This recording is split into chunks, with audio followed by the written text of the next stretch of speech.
الكريم فليتفضل مشكورا مأجورا. نسأل الله تبارك وتعالى أن يجعل الحق في قلبه وأن يجريه على لسانه.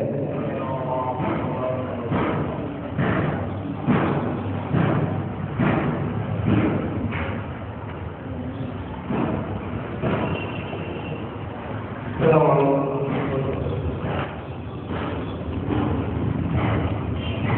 الحمد لله رب العالمين، نحمده سبحانه ونستعين به ونستهديه ونستغفره ونستغفره ونعوذ بالله من شرور انفسنا وسيئات اعمالنا.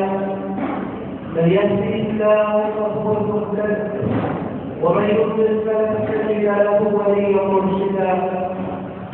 واشهد ان لا اله الا الله وحده لا شريك له ولا نظير له ولا مثيل له ولا والد له ولا ولد له.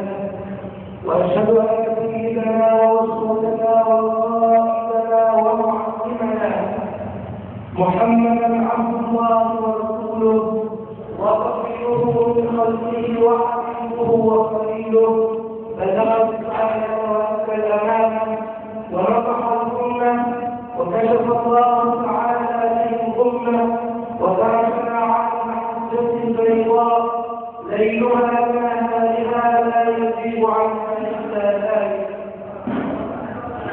أما بعد أيها الإخوة الأحباب، ففي الحقيقة فإن حديثنا وإن كان عروته كما ذكرنا أخونا الفاضل عن العلم وفضله وكيف أنه الطريق الصحيح للوصول إلى الله تبارك وتعالى، فإن هذا الأمر له أهمية كبرى وخاصة في هذه الأيام في بلاد ونهضة الأمم.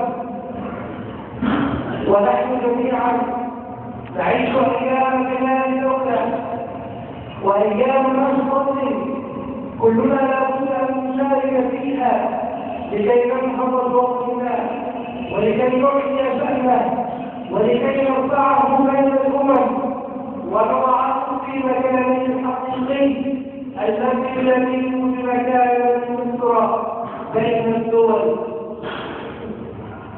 والعلم من منظومة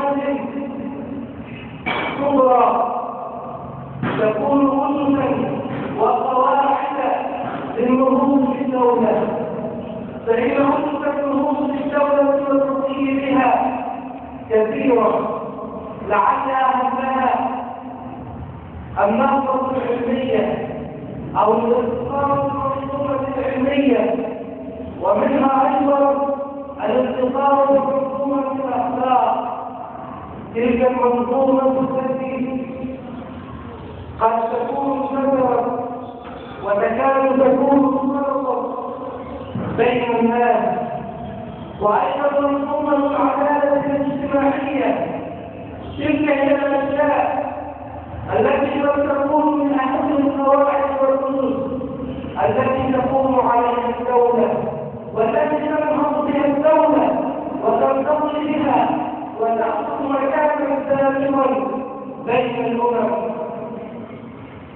والكلام في النقاط الثلاث قد يأخذ وقتا طويلا، ولكننا اليوم بمشيئة الله تعالى نتحدث عن الارتقاء بالمنظومة العلمية وكيف أن العلم ترقى به الأمم وتعلو الأمم، بل إن الأمم تقام بعدد علمائها وبعدد من ألهموا في نهضة العالم، ليس بعدد فنانيها ولا استفهامات فنية ولا أفلام ومسلسلات كما يدعي البعض، ولكن بنهضة علمائها. علماؤها في الدين وعلماؤها في العلوم الدنيوية أيضا، لأن العلوم الدنيوية مع النية الصالحة ومع التوجيه السليم تصبح من العلوم الشرعية ويصبح أجرها كثيرا كأجر